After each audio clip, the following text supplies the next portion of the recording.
pledge allegiance to the flag of the United States of America and to the republic for which it stands, one nation, under God, indivisible, with liberty and justice for all. The pink suit, the pink color. The school board will convene to closed session tonight to consider the employment, promotion, compensation, and performance evaluation data of any wonderful employee who is the governmental body has jurisdiction or exercises responsibility under Wisconsin statutes 19.85, C, for the head varsity baseball coach, head varsity football coach, bus driver, bookkeeper, business manager, high school math teacher, the superintendent evaluation, and support staff and certified staff compensation. We will begin with a presentation from the Multicultural Club. Mr. Irwin here with Daniel and Molly. All right, hey guys, how's everybody doing? Good. We're here for the Multicultural Club. Danny is our VP, Molly is our president. All right, we're just going to go over some of the things that we do, and then also we also brought some food in because that's always kind of what we do every other week. The student comes in. All right.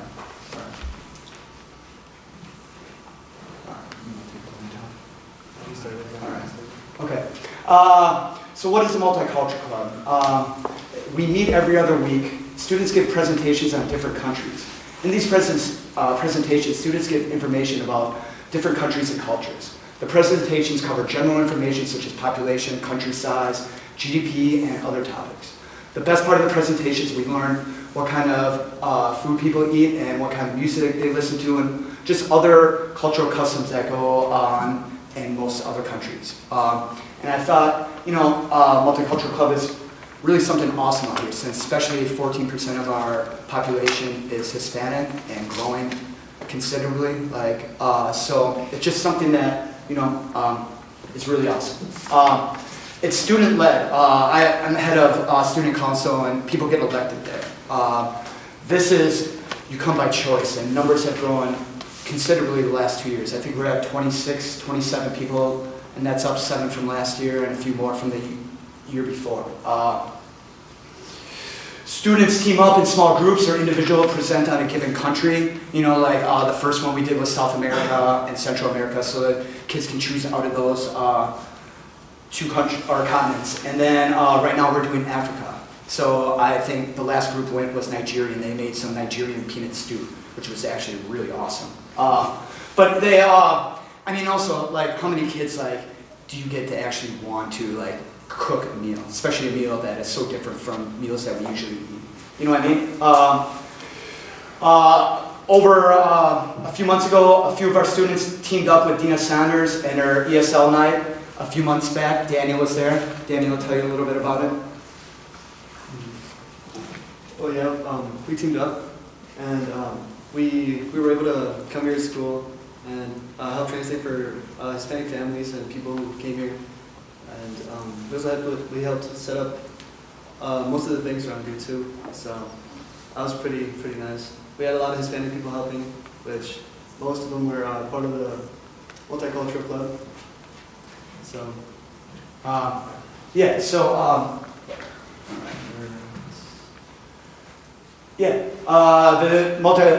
accidentally wrote the student council, but the Multicultural Club usually goes on a field trip. Last year we went to the Global Fest, which is in Milwaukee.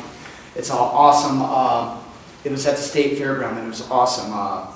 You go there, there's about 15 to 16 different countries there, and you go there and you can check out, they had little displays and questions, and then you can go to a bunch of different food vendors, and they had little tastes from so many different countries.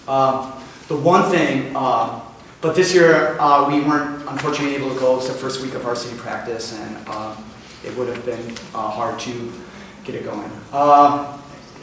Here's an example of one of the presentations that we did during the school year. Now this was Daniel's group, okay?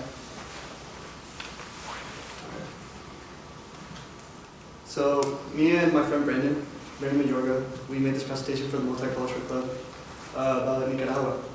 And something cool about this presentation was that my friend Brandon, he's from Nicaragua himself, so he spoke about things that he lived through, and how different Nicaragua is from Door County and the U.S. overall. So right here he wrote, "Hi, my name is Brandon. I was born and raised in Nicaragua. I lived in capital of Nicaragua, Managua. Managua is a small capital, but there are beautiful parts such as El Salvador Allende, which is one of the best parts of Managua. And there's also a metro center, which is Center of Managua. And we usually start off by choosing our countries. We also have sections to our country, which in this presentation we had land, cultural life, food, music, and economy.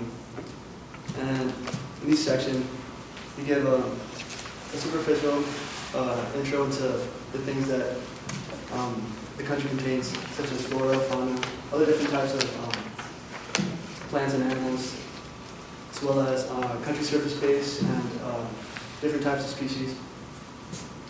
We also have geography of the country, which for Nicaragua, we saw the coast, the Caribbean Sea and the Pacific Ocean, as well as Honduras and Costa Rica. And we also have a big map that shows us exactly where it is in the world, Central America. Let's talk about cultural life, how the country Managua can be, and traditions as well. Let's talk about populations, how many people live in the country, big or small, still a lot to be found in these countries. And food. Here's where we all get excited. For this presentation, we made piña de miel, which is a dessert. But for multiple presentations, you can make a meal, desserts, breakfast, anything you really want. Any food that really interests you or you think could be really good. But we make a dessert. It's basically pineapple with sugar. Really simple, but Is that what you brought us tonight? we brought you a variety of different things, but sadly, Molly can answer that question. We brought you, or I made it, we made pork tacos that I roasted overnight, and then white corn tortillas, Mexican street corn, and then all the toppings to go on your tacos, and then tres leches cake. So everybody, when this presentation's done, either we can bring you a plate or you can go grab one of your own, as many tacos as you'd like. We also talk about music and how different cultures, different countries, different types of music genres are more popular within different groups of people. So for example, in Nicaragua, reggaeton and soca are two of the most popular types of music. And in our meetings, we usually use a third-party producer to play music. And while we eat, we play the music, and we just talk, eat the food, and just have a good time. And let's talk about economy. Each country has a different economy. Sadly, Nicaragua is one of the poorest countries, but it's mainly based on agricultural production. So,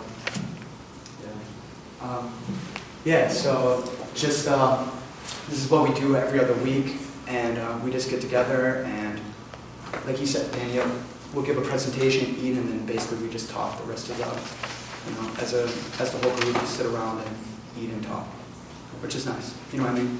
So, thank you guys very much. Thank you. Yeah, if you guys want, we can serve you guys up a plate or however you guys would like. If you guys are even hungry or not. I'm going to serve us. Okay. Oh, yeah. Superintendent can tell us ahead of time that He didn't. So you're fluent in Spanish? yes. Okay, so then, the other little guy, what's his name? Brandon. Brandon? Yeah. I'm not knowledgeable about this. His language is Spanish or is his language? His language is Spanish, but he's learning English. He's been here for 2 years, I think. So His English is not as good as Daniel's. Spanish is his primary. Yeah. And you have a specific country of interest or just the whole thing is interesting? Just the whole thing. I really enjoyed the club last year, and so I continued it through this year, and I really enjoy making food for people. That's what I want to go and do after high school, so it's just really awesome. Well, thank you. It was very, very nice presentation. It's okay. Does anybody else have questions for them? Okay. We'll move to guest comments, and first we have Justin Borkovich. So Justin, if you can go there, you can go here. Just give us your name, Yep. your address, and go. All right. My name is Justin Borkowitz, 3335 Matthew Road, Sturgeon Bay. I didn't bring any tacos tonight, so I'm sorry about that. Tonight I'm here on behalf of the parents, community members, and students. We are interested in starting the process of adding another gym space to our school. Our goal is to take the time necessary to develop a well-thought-out solution with the intention of bringing it to a referendum possibly in April 2025. I'm confident in the support of the community as we've already received verbal and written backing from nearly 100 individuals in our initial discussions. Importantly, there's a committed group of people that are ready to lead this effort, willing to participate in the community, conduct surveys, and do all the required steps to make this idea a reality. The current lack of gym space has presented numerous challenges, which has become especially noticeable during my time coaching 4th grade basketball. The most notable include limited practice times, with teams finishing as late as 8:30 and 9 p.m. on school nights, and many teams not even being able to practice at all. Our current elementary locker rooms are used for storing chairs and have limited space for players to change and teams to gather before games and during halftime. The girls' locker room doesn't even have any lockers. One example of this is last week, Thursday, a 5th grade basketball game did not finish until 10 p.m., with the traveling team not getting home until 10:30. The elementary gym being unavailable for elementary phy-ed classes for around 20 days a year due to other school functions going on. Beyond the athletic concerns, there are potential benefits such as offering more programs and classes by the physical education teachers, opportunities to host tournament-style events which can bring in revenue as well as alleviate having to travel outside the county to have teams participate in tournament settings. Mr. Lutke had shared some potential designs from a few years back, including one option that is a space for community fitness weight room facility, which is pretty much the trend now when you see new gyms going up. They're doing that space for the community, so it really gets that community buy-in. Considering similar projects going on in the neighborhood, now seems like the opportune time to explore this idea further. I kindly request the addition of this matter to the February agenda. Additionally, please let me know how we can actively contribute to this process. And that's it. Thank you. Okay, so it's not an agenda item. We can certainly add it to the February agenda. Does anybody have any immediate general questions? Do you have a core committee in place right now? We don't have a committee in place right now. I have talked to some of the members that were on the last committee, and they definitely want to be part of it. But yeah, we're willing to go. You mentioned the referendum, so some part of the intention is to attempt to get some money raised to supplement some of that, and then the balance would go to the referendum. Is that kind of the process? Right. I mean, there's a couple different options. One is we get the referendum for like the plan design that came up, and then the fundraising could be, the extras on top of it. Some of the, things that the referendum didn't include. Okay. But yeah, well, I'm open to, suggestions and what comes back from feedback from the community on how that comes about. Okay, so we will have that on the February agenda, and you're come forward again at that time. Great. I can't read this name. It's the name above West Lawn. So he wants to speak on shirts.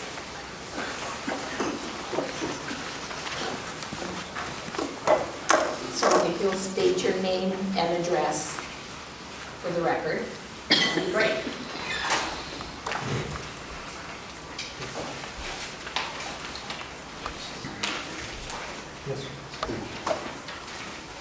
Hello, my name is Wes Long. My address is 4072 Matthew Road. I'm a 10th grader at Sevastopol High School.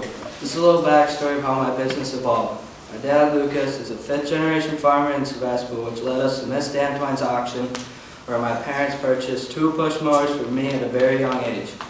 Then around 4th grade, my mom Alyssa and my grandma Tammy Gillett purchased me with my first riding lawnmower.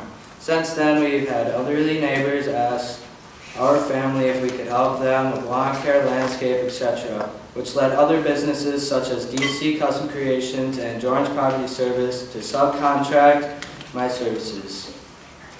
I love what I'm doing and asking for y'all's support to continue for me, Wes Long, family, friends, and neighbors to be able to wear my attire not only for support and advertisement for my business, and wear my attire to school and school events. Thank you for your time, and I hope for your support.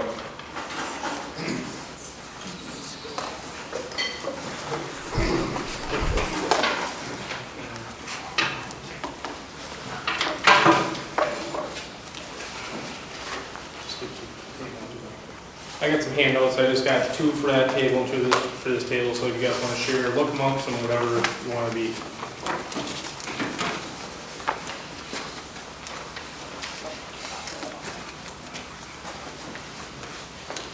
Hello, my name is Lucas Long, and my family and I were here last month with a small group of supporters on the topic of my son being able to wear his business shirts with the Big Richard's Lawn Care logo on them to school and school events. I have some questions and some concerns. Why was this not on the agenda? Why wasn't this able to be discussed about on the last meeting? And why we haven't been contacted by anybody about this issue, or is it just going to get swept under the rug? After finding out this issue wasn't on the agenda, we sent emails out to board members, plus Mr. Lukey and Mr. Schaefer. Thank you for all those who took the time to read them. Questions for Mr. Lukey. You said in your email, if you look on the page, I got it numbered and highlighted. You can assume that the board did not request the agenda item, then the board is in agreement with the current carrying out the student dress code. The board is in agreement, then shouldn't there have been a vote? And if there was a vote, why weren't all parties notified of the outcome? So number 2, last month you mentioned petition and did not present it to the school board. Just ran out of time, wasn't able to present a petition to you at all.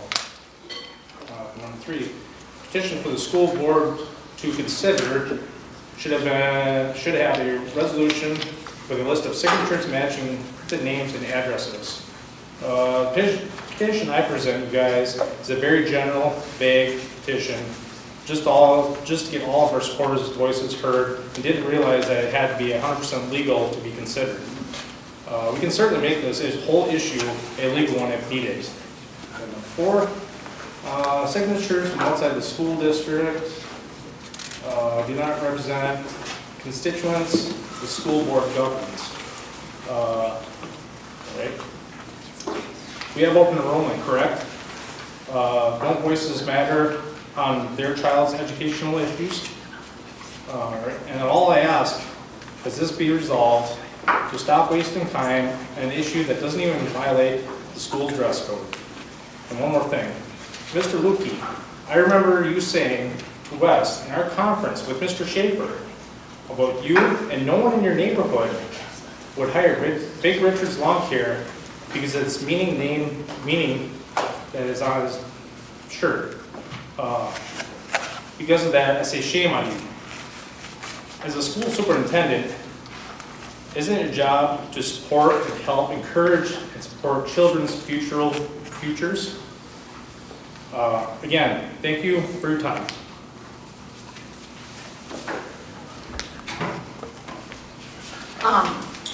As to why it wasn't on the agenda, Mr. Long, Yes. the school board heard you. The school board had received communication from Mr. Litkey on the matter and was in agreement with the action that was taken, so we didn't need to vote at that point in time. No one requested to bring it forward to the agenda. No board member requested to bring it forward to the agenda because it seemed like everyone was in agreement with the communication we received from Mr. Litkey. There's no vote, there's no change. And it wasn't an agenda, and it wasn't, and we didn't have a formal request to bring it forward to the agenda this meeting from you. So that's why it's not on the agenda. Okay, can I request it to be on the next month's agenda?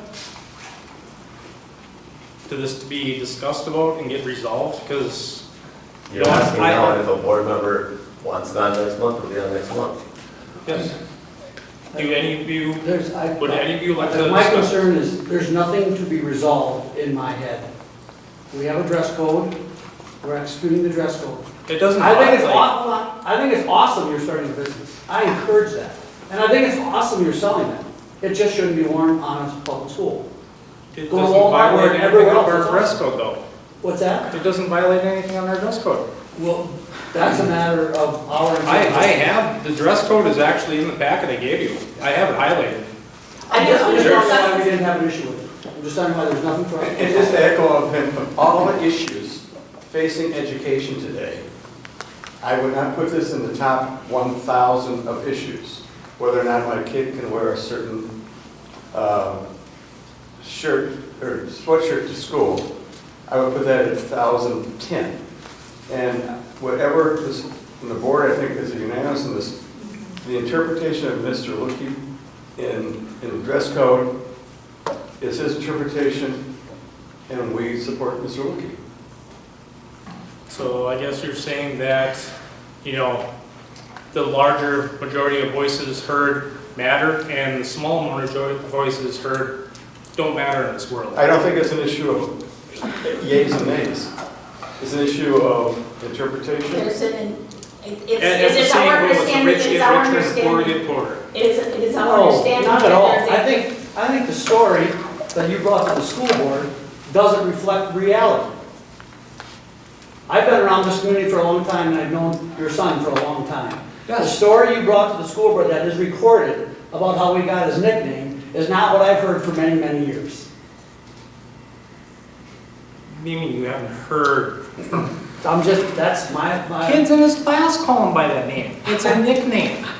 I understand. And you know what? I can't change my family name, last name from being long. This isn't about your family. Well, it kind of starts to be. You're spinning into that. And it isn't about him starting a business. That's awesome. Well, that's the perception that you guys told us is it's an innuendo. Someone in your family made some, We can't get into that. Excuse me? Somebody in my family made something up? not made something up, Oh, there's no. there's a back meaning We need- to the name, which is objectionable. So if we want to discuss this next month, we'll put it on the agenda. You're Discuss it gonna next put month. down, you're gonna put down my family name. Put it on the Come agenda, we can't discuss it, it's not on tonight's agenda.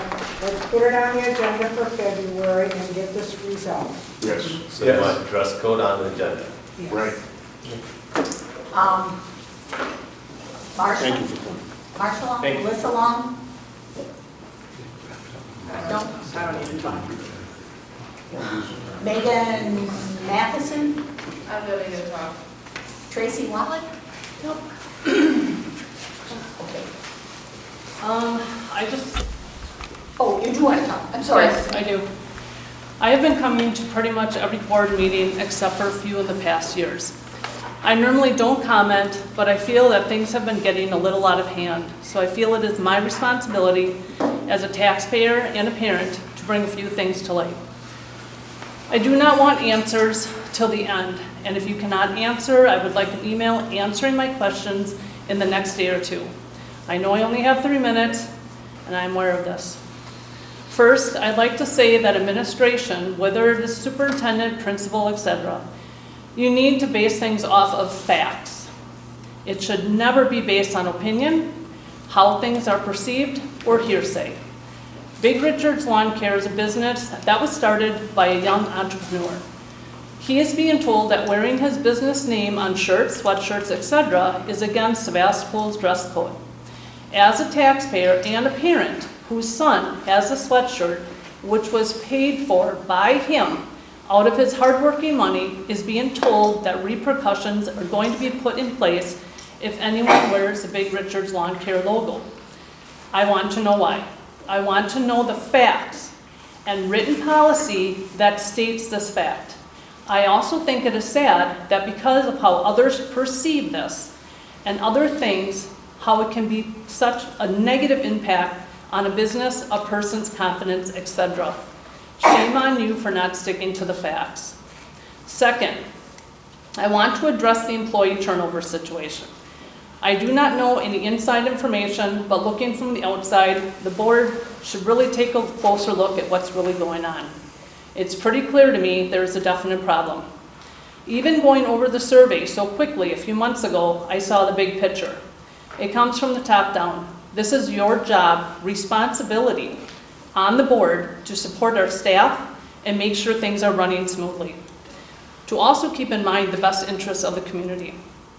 Number 3, if someone could enlighten me regarding school budgets. I think I have been here for almost all of the financial audit presentations. I work with numbers, so maybe that's why I'm so confused. How can your fund balance be so healthy and rich, and then in the next breath, administration is saying we have to cut the budget, we need another referendum, etc. I do not think that would be a good idea right now. A lot of questions are already being asked in the community because of this referendum question. All I can tell them is watch the minutes, and there's your answer. Thank you for your time, and please, if you need my email address or phone number, I'm sure the office has it.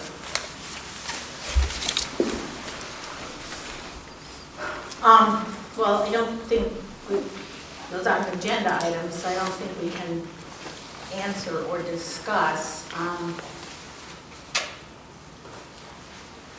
How would we like to? That's what she asked her anyway. So would you like Mr. Lipke to first address this via email? Sure. Anyone opposed to that? No. I think that's inappropriate. Okay, that's what we'll do. Thank you. Thank you.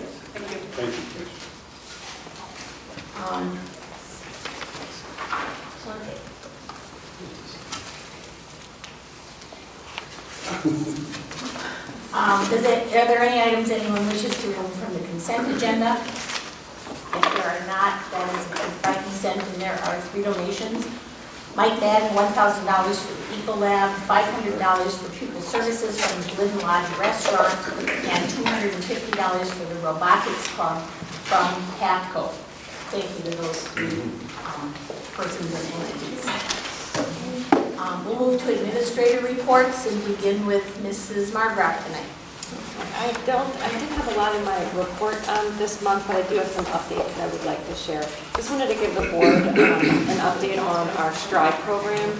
Just want everyone to know that we still remain very full to capacity in our STRIDE program. So more and more people are know about the program, and we get referrals, probably 2 to 3 referrals, new referrals every week. So I just wanted everyone to know that it's a really, really helpful program that remains full, which is a wonderful resource to be able to give our kids. When the new year rolls around, this is when district assessment starts, when we start preparing for state assessments.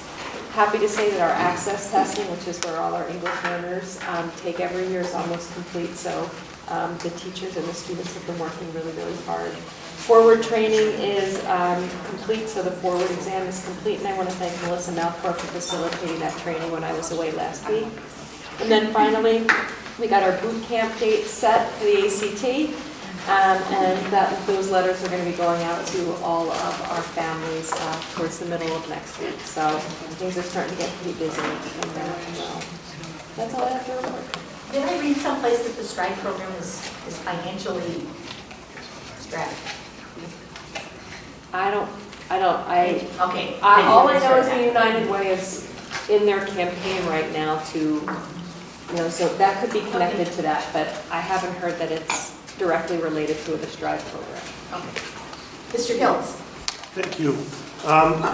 Would just like to take a moment in the report I included in there about the spelling bee. We were able to hold that on Monday this week, and we had 12 students who participated. The event itself ended up going 21 rounds. We had 2 students, it was back and forth between them. Finishing first and representing our school at the regional bee will be Charlotte Grenfell. Finishing second was Winnie Pounds, and then Gwen Augustine took third. The regional bee will be held February 13th. It's at Kiwani High School.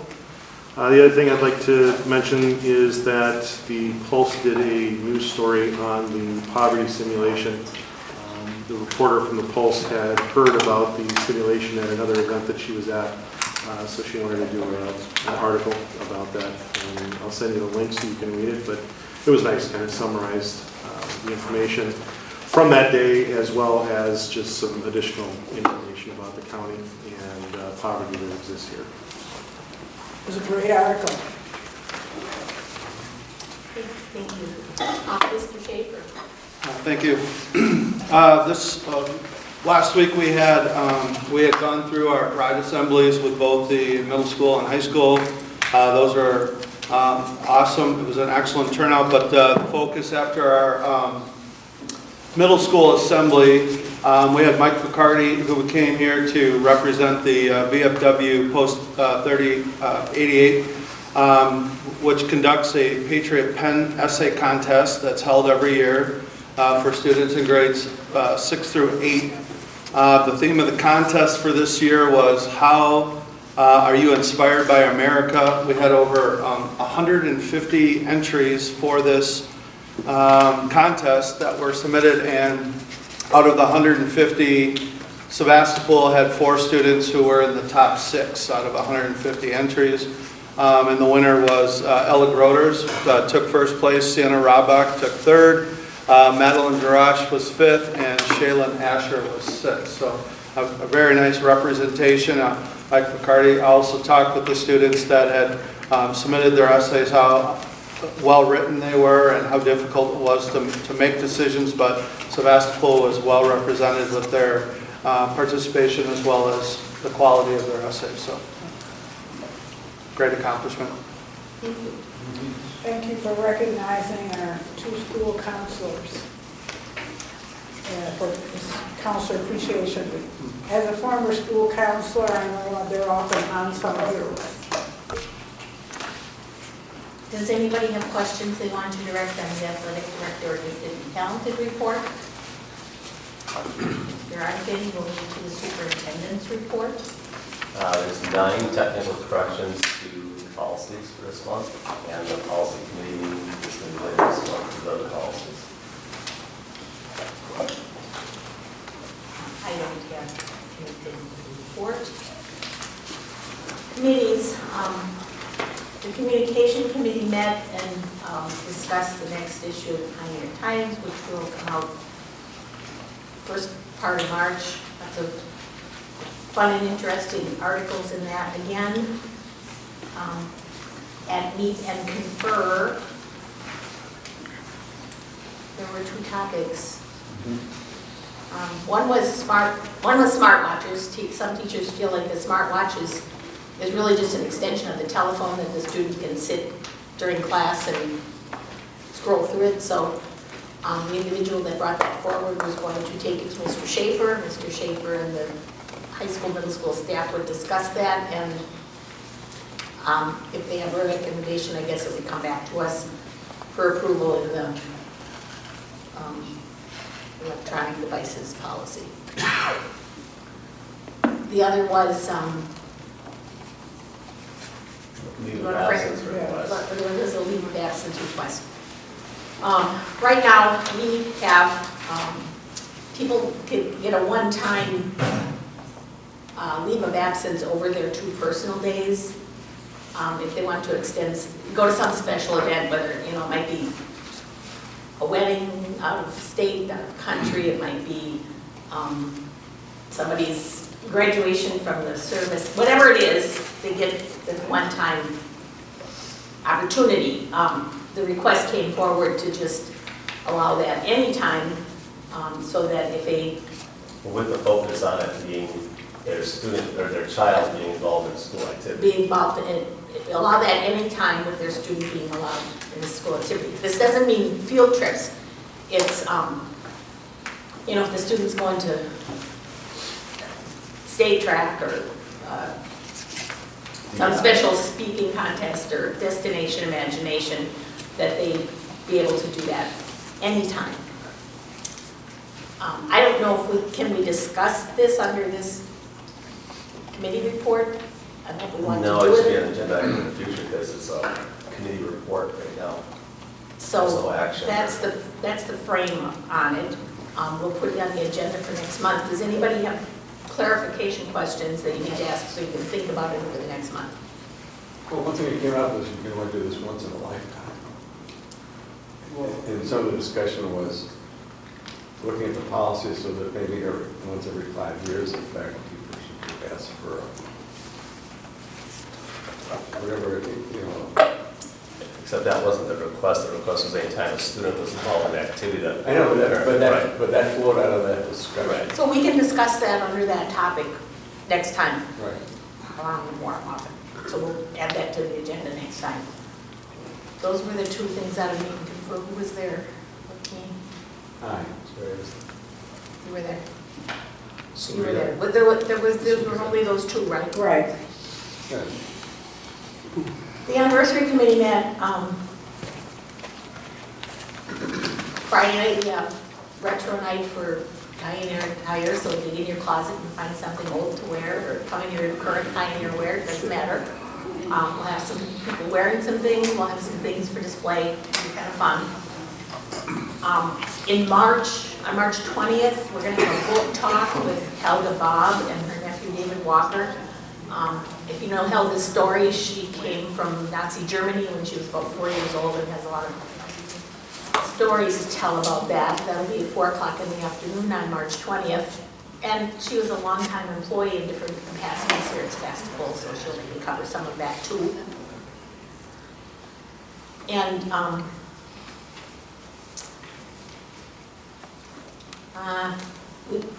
we're talking about maybe having the bookmobile. I don't know who knows what the bookmobile was. They're restoring it, it's been restored, it's getting an engine on. We're talking about having that come during the Who's restoring? The book fair. Who's restoring? I don't know, John Sawyer is heading the thing. Yes, Herbst is involved with that. Well, it's turned over now to John Sawyer and Emily Berchinger, and they've got a 503C or whatever it's called. So that would be kind of fun for people to see, or for kids to walk through that have never experienced that. And then Clayton Clint brought forward a proposal, and we're still working on that, of kind of a tile mural to commemorate the 100th anniversary. So that's what that committee's talking about. So no questions, we'll move to budget. All right, budget for this month. Our fund balance for Fund 10 cash on hand at the end of December is $203,559. Our major payments for property taxes come here in January, February. Payroll on the 15th of January is about $203,000, so 238 minus 203, you're left with about $35,000. That's why we need a large fund balance in order to get through the short-term parts of the year. And now we've had the first round of checks from the municipalities coming in January, so we're in pretty good shape there. And Fund 50 is on a good pace for revenue. The Fund 50 is our food service, so student lunch is and expenses there, revenue there is up, so that's good. And then also I want to share with you about the private school voucher levy. And you'll see it's gone up every year. It used to not exist. Back in 2019-20, our school district had none, some school districts had some. And this is just from us, this isn't the Milwaukee, Racine, and Kenosha deal.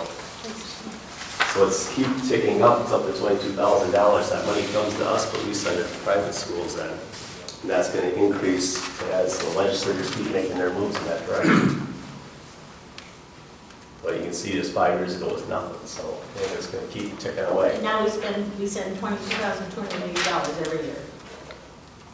This year we sent $22,000, right, and that's not counting the money that comes off the top to go to Racine, Kenosha, Milwaukee. So is that for a private school in our school district area? Correct, that our residents are attending, and their parents qualify for the aid, so then we get the revenue, and then we send So, it out. I mean, it is in our community. It's not going to Madison. No, this doesn't go to Madison, this is directly for ours. When the budget comes out, the first cut goes to Milwaukee, Racine, and Kenosha, and then now that's ended up statewide over it. So there's 2 cuts off the top of the pie. I think it's also interesting what was being proposed by the Assembly regarding 4K, support for 4K. Now, we don't get any We can't count 4K in our We count 4K, but they count as 0.6 FTE. 0.6. Right, and so what the legislature, the bill that's on proposed right now is, would require school districts to license agreement with a local daycare, and then 95% of the money we get for 4K would filter to the local daycare if they were licensed and qualified as under the program. So 95% of your 4K money would go, it'd come in and go out. So you'd have to basically run your 4K program on 5% of the money. I don't think it's gonna make that one make it, but you never know, at least it's the first kick of the can for it. If they're gonna, if the legislature's gonna incorporate that daycare under the government of the agreement with the school, then they should also fund it. Daycare is getting so much attention right now that I think it's something we need to watch closely. Right, it'd be another mandate from the state that we would have to fund, or we'd have to pay for with no additional funds. So you're proposing to cover daycare, is what we're saying. Correct. The money would come in and flow out. Yeah. Was there an explanation of the 95%? Why? I don't know why it's Because 95%. it's here in our school for 4K. Correct. If we change, right now our 4K is half a day. No, 4K is 5 days all day. Yeah, it's fun. So it's all day, and they want 95%. It's just a bill at this point. The idea behind it is they want to support daycares, which lose money on very young children because they have to staff those at very big ratios. And this is a way that those who are pushing to see or supporting daycares. And their intention is good, but not to take it away from the schools. That's That's taken the away problem. from the public's. Well, this is, they've been doing unfunded mandates for longer than I've been alive, right? Right. So they just want to cover daycare. They want to increase daycare coverage across the state, going through public education without adding dollars is this bill's answer. Well, we'll watch that. Because they don't want to bite the bullet. Anything, anybody else have other questions on the budget? There aren't any, we'll move to facilities. The greenhouse got final projects done, so that's over with. And on our in-service day, it was January 15th, they came and worked on the heating, especially on the second floor because there was a bubble in the line, and that's now better, so those are two big things. Questions on facilities? Sue, is there anything at the convention that Sevastopol should pay attention to? Yes, it was a great convention, about 3,300 people in attendance. Some outstanding keynotes. Sean Covey was one. He's a New York Times best-selling author and the son of Stephen Covey. Sean has written a book called The Leader in Me. He talked about the importance of kids having the opportunity to take leadership roles. They become leaders who are best for the world, not the best in the world. He also said, people will forget what you did or even said, but they will not forget how you made them feel. Spent a lot of time on leadership, talking about leaders need to trust and inspire, not command and control. One of the other keynote speakers was John Quinones from ABC, news anchor at 2020, Prime Time, and What Would You Do, which is being revived now and will be airing soon. He rose from a childhood of poverty by believing in himself, never giving up, and always doing the right thing. And he talked about how we can become active bystanders to acts of discrimination. And he has certainly, in his life, discovered some discrimination that was waged at him. Very good speaker, very kind, likable man. I attended a section on career readiness. The Wisconsin Career Readiness Standards are being revised. There will be 3 different standards with subpoints underneath. The first being career readiness skills, The second, learning readiness skills, and then learning readiness skills. And we are fortunate that our CISA 7 had a person on this new committee to revise these standards, Marcy Kuhn-Waldron from CISA 7. And she will be involved in implementing these standards in 2026-27. There are $5,000 stipends available for teachers to work in the area of math, science, and world languages standards. Any teachers who are interested would be eligible for those standards. I also attended a session by one of the WASB attorneys on challenges to curriculum and instructional materials in the library. And there were some cautions given about materials in the library or in the curriculum, including state statutes which indicate materials must reflect cultural diversity and the pluralistic nature of America. And the citing was 121.02, parens 1, parens H. And the point was made that removing books could also violate the First Amendment. So some real cautions there about legal implications on books and materials.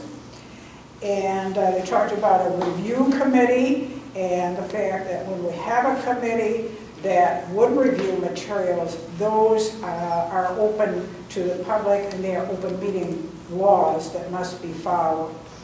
The WASB March 2022 Focus publication has a lot of information on these challenges to handling in school districts.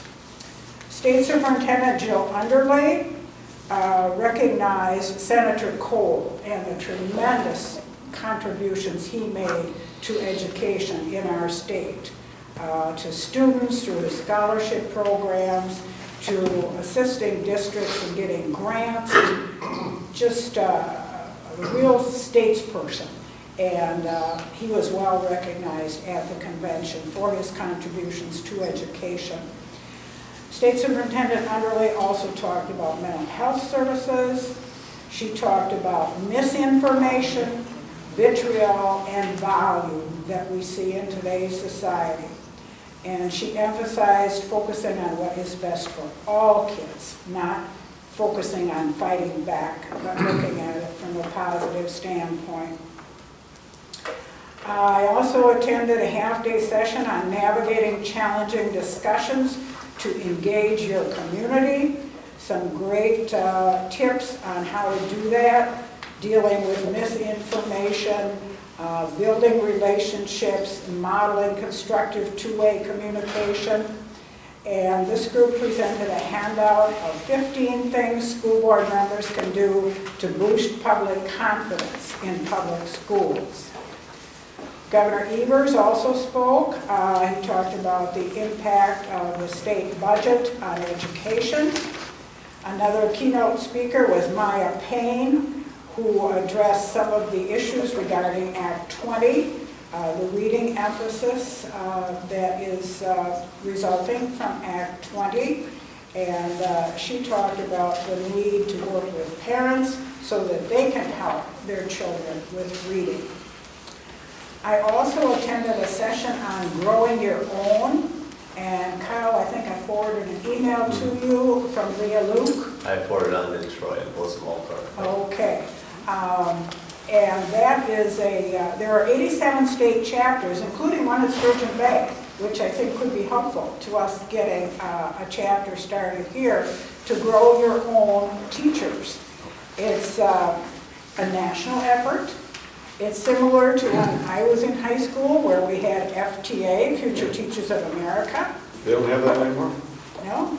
And this is showing some results. The kids get involved in career exploration. There are state and national conferences.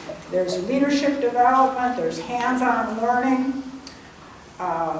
It's a great way for kids to see the front side of education. They see the backside because they all go to school. They all went to school. We saw the backside. But not everybody sees the front side until they have an opportunity to get involved with something like this. And on the panel for this discussion, there was a woman from Wisconsin Heights School District. And there are 4 districts in her area which have come together, and they are awarding scholarships to students going into education.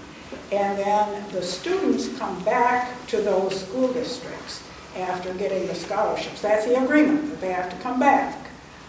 For instance, if we awarded a scholarship to a student, then he or she would be required to come back to teach in our district. And each of these 4 districts is putting $24,000 a year into a fund to grow that fund so that they can provide those scholarships to those kids. And one of the people on the panel was from UW-Madison, and they are doing some research on all of this to see the effectiveness of it. And he also said that hosting student teachers is an effective way. If we have a student teacher here, for instance, in language arts, that student would be more encouraged to come back to Sevastopol if they have a positive student teaching experience. I also attended a session on vaping, and it was put on by the American Lung Association. And they do have some interesting treatment options available. The reference was made to some of the common reasons for students vaping: being anxious, being stressed, or depressed, begin to start vaping, and then they become addicted. And we need to look at moving from punishment to treatment and support to help these young people deal with that harmful issue. I attended a Fair Aid Coalition meeting, and that group, for their upcoming agenda, is to work toward increased bilingual, bicultural categorical aid, high-cost special ed categorical aid, and high-cost transportation aid, along with the general aid guarantee of $1,000 per pupil. The Delegate Assembly met on Wednesday afternoon. All of the resolutions were approved that you saw. There were a couple of amendments. For instance, on the stipends for cooperating teachers, it was amended to say that it would be paid by the state, not by the district. There was also an amendment on seclusion and restraint to include reducing the incidence and improving systems. I do have some legislative updates too. I attended a session on that. I'll talk about under that agenda item. The one resolution that came in late that we talked about was the one from Milwaukee regarding the testing of students whose English is not a first language for them. That did not get considered because the Assembly felt that it should have been submitted in the required time frame instead of submitted late. Lots of things going on at that convention. It was a great one, and learned a lot. I think they gave that session on book challenges last year. We did set up a committee last year in case we had book challenges. Yeah. It seemed like you had a question when she was talking. Oh, the School of Education at UW-Madison does offer free tuition for teaching students that return to Wisconsin and teach in Wisconsin. It's a reimbursement program, so after they complete so much, they get reimbursed for their tuition. So I think we're going to see more and more of that right. as the shortage continues. So. I want you to Daniel and Molly and Mr. Back there. Does anybody want a second round? Can they clean up? I want you to have to stay there. I don't want to disturb your... Your dessert was really good. it was Very good. very good. Thank you. Thank you.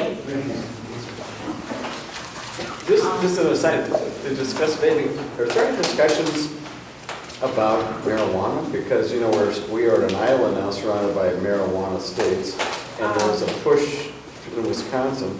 And on the other side of the argument, there's data coming out all over the place of, the marijuana they use today isn't the marijuana that was around when we were in college.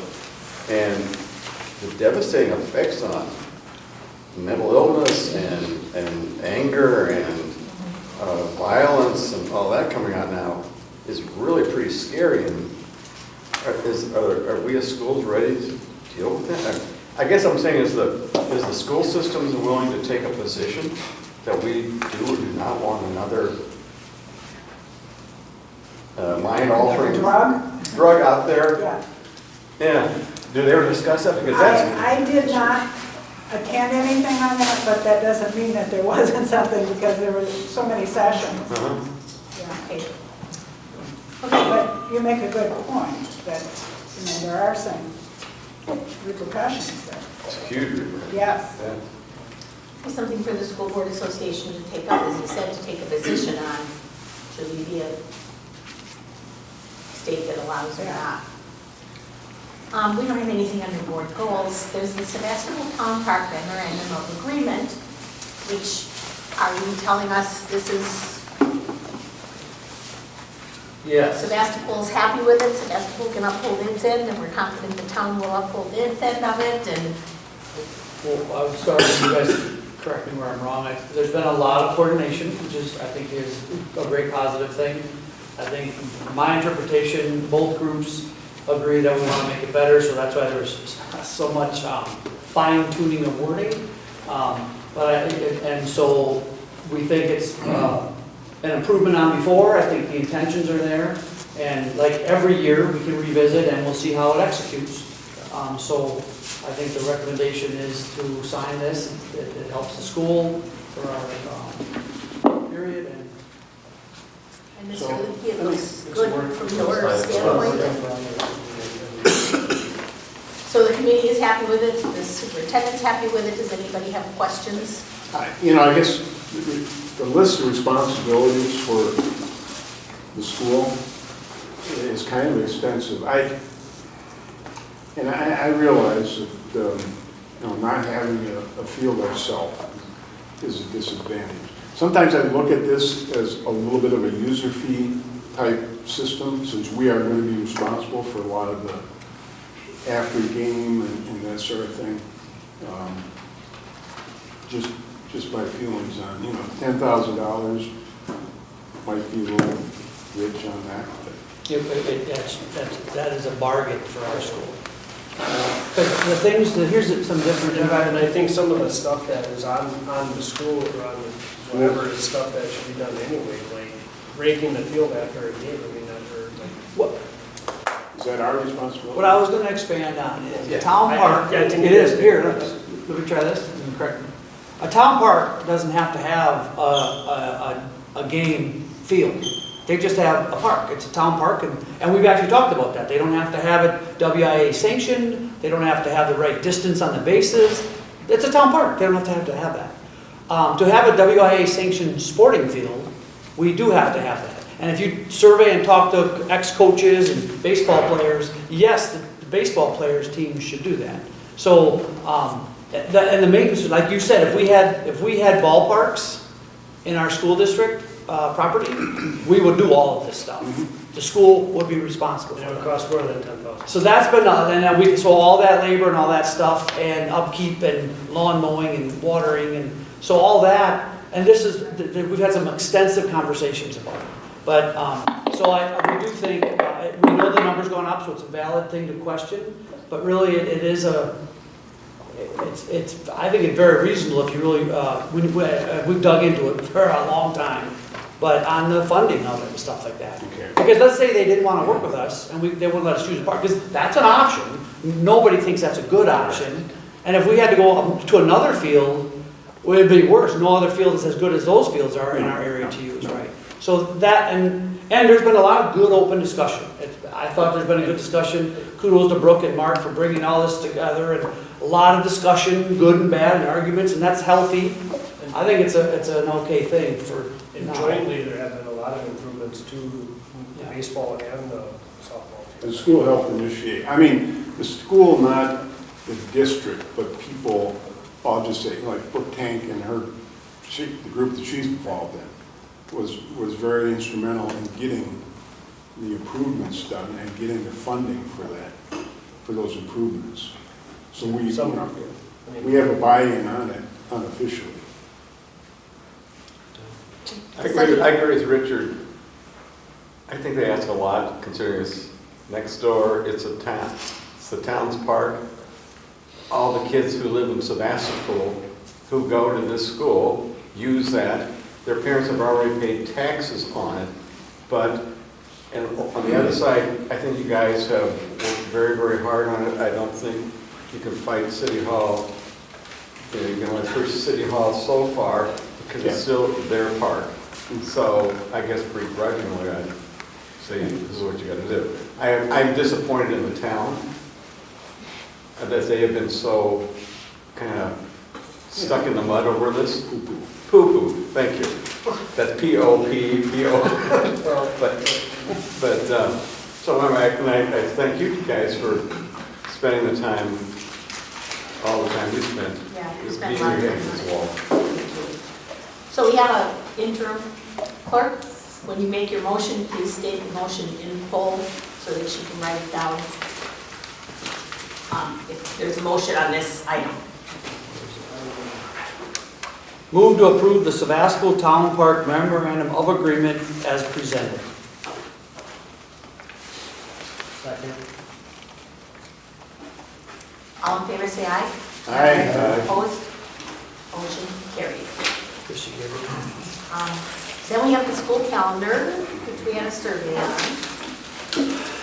61.7% of the families that responded said they prefer the calendar with spring break. So then we would look, 243. if you want to approve that, we would look for the motion to approve the calendar with spring break and I would move to approve the calendar with the spring break for 2024, 2025. I'll second. questions or discussion? All in favor, say aye. Aye. Opposed? Motion carried. Then we have the second readings of the revised policies for public records and food services. We can look for a motion on that. I would move to approve the second reading of revised policies 8310, public records, and 8500, food services. For a second, Second. second by Keith. Questions or discussion? All in favor, say aye. Aye. Opposed? Motion carried. Did you have anything legislatively you wanted to talk to us about too? Yes. There were some things that came up at the conference. One was in regard to Act 20, which is the early literacy instruction. And there are some complications with the timelines in meeting some of the requirements of Act 20. And there is likely to be some trailer legislation to address some of those timelines, particularly around the screeners and the identification of the screeners that would be used for that legislation. So watch for that.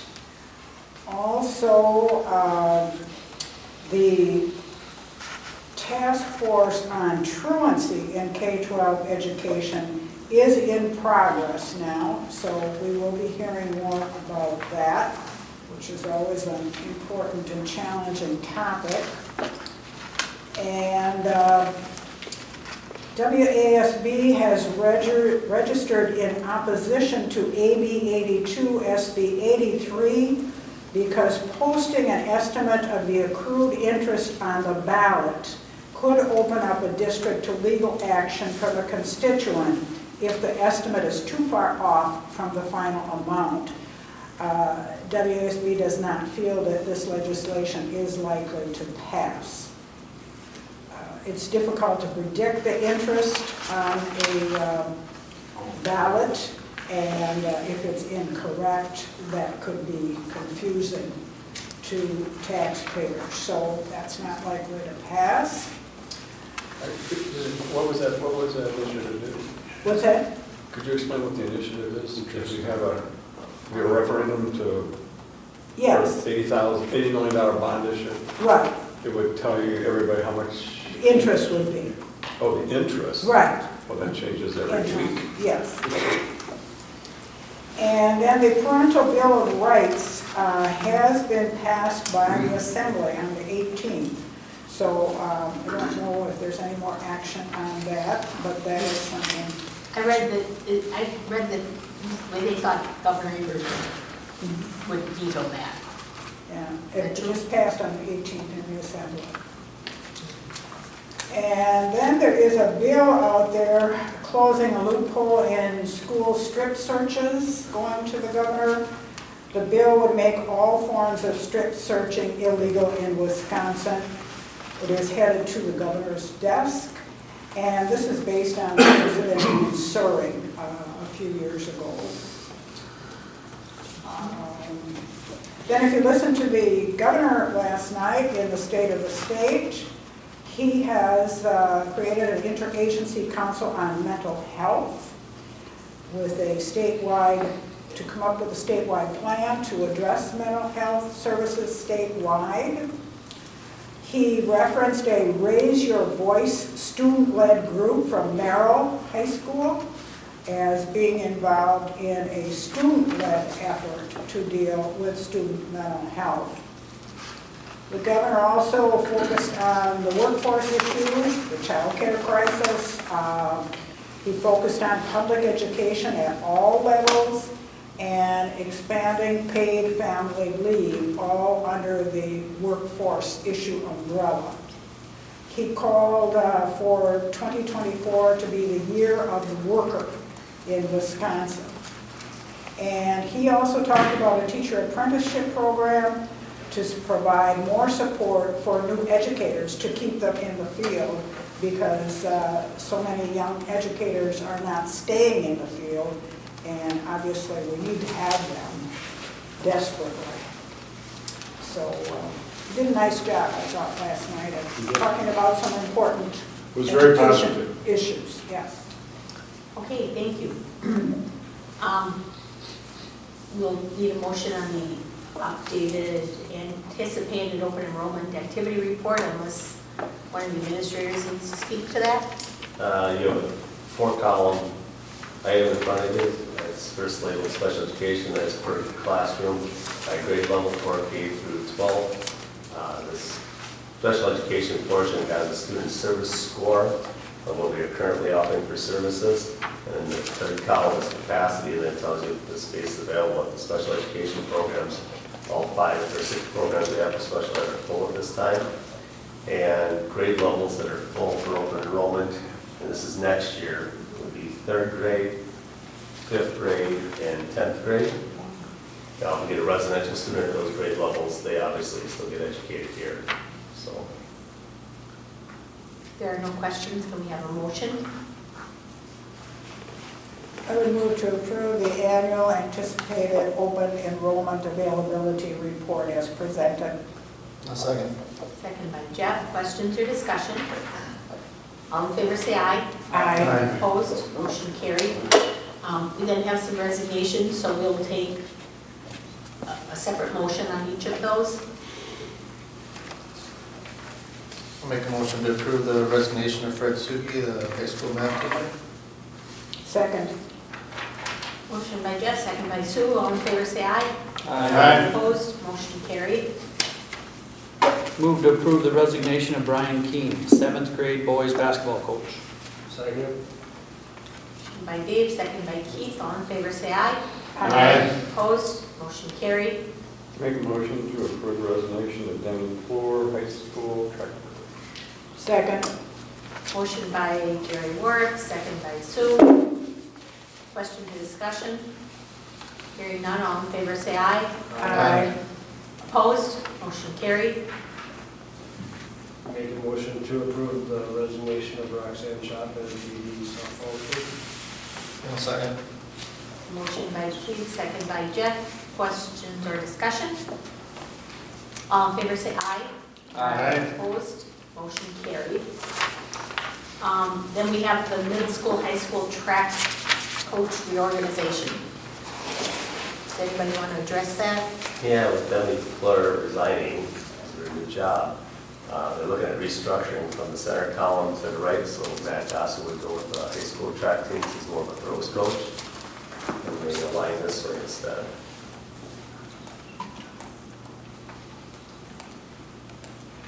I'll make a motion to approve the middle school, high school track coach reorganization. Second. Motion by Jeff, second by Dave. Questions or discussion? All in favor, say aye. Aye. Opposed? That motion is carried. That will conclude our regular business for the evening. At this time, I'll take a motion to convene to executive session. Move to convene to executive session. Second. Motion Jerry, second Sue. We'll take a roll call vote. Jerry? Aye. Aye. Aye. Aye. Aye. Aye. Motion carried at 8:10 p.m. Thank you. Okay, we are back in session. We'll take a motion on the head varsity baseball coach. I make a motion to approve Cody Lice as high school baseball coach. Second. All in favor, say aye. Aye. Opposed? Motion carried. We'll take a motion on the head varsity football coach. Move to approve Dan Judas, head varsity football coach. Second. Question or discussion? All in favor, say aye. Aye. Opposed? Motion carried. Motion on the bus driver, Move to Joe Ahrens. approve the hiring of Joseph Ahrens as bus driver. Second. Questions or discussion? All in favor, say aye. Aye. Motion on the math teacher. Rick? I would move to approve, is it Richard Dalston, Rick. as the high school math teacher? Second. Questions or discussion? All in favor, say aye. Aye. And then the additional compensation for the district secretary. That's you. Move to approve the additional compensation of 2 days per week for the district secretary for work that's being done in absence of our business manager. Second. Just a clarification, aren't we paying her additional for 2 hours? 2 days, She's not working, 2 days a week. to pay her that? right. Yeah, Two additional, I thought you said we were approving her 2 days a week. two additional daily payments. Okay, right. Until we find a permanent replacement. So Jeff, when you're ready and have that, let us know.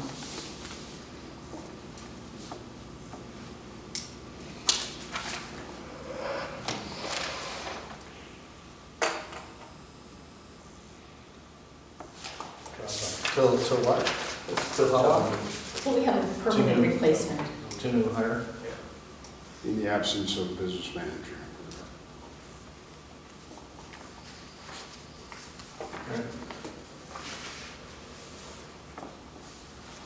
And was there a second? Second. All in favor, say aye. Aye. Opposed? Motion carried. Our next meeting will be February 21st. And I'll look for a motion to adjourn. I would move to Adjourn.